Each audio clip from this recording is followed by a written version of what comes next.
বিএনপিকে মাইনাস করে কোনো লাভ হবে না। কতদিনও দেখেছেন বিএনপিকে দেখেছেন এবং বিএনপি সুন্দর সমাধান দিয়েছিল।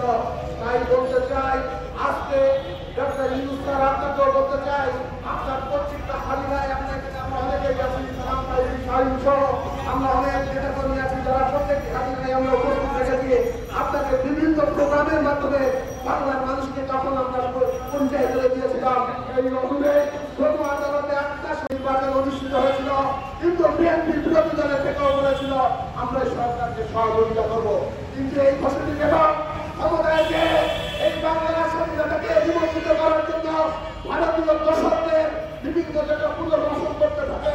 আমরা কি দেখেছি সেদিন 2009 সালে ইন্ডিয়ার বিদ্রোহের মাধ্যমে বাংলার জামাল ছেলেদের বাংলার আর্মি অফিসারদের যেভাবে সে নিহত করেছিল ভারতের সৈন্যবাহিনীর সহায়তায়, সেদিন থেকে ছেলেদের শেখ হাসিনা বাংলাদেশের বিরুদ্ধে ষড়যন্ত্র শুরু করেছিল।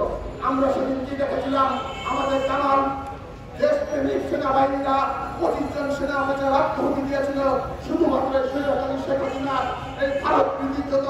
কারণ আপনারা জানেন আমাদের বিডিআর বিএসএফ গুলি করে অনেকগুলো বিএসএফ তারা গুলি করে নিহত করেছিল, কারণ তারা দেশকে ভালোবাসতো।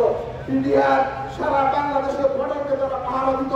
কিন্তু এই স্বৈরাচারী শেখ হাসিনা ভারতের সঙ্গে আঘাত করে সেদিন মহিনুদ্দিন ফখরুদ্দিনের মতো একটি অনিয়মের সৃষ্টি করে -2 ফর্মুলা সেদিন বাস্তবায়ন করতে চেয়েছিল।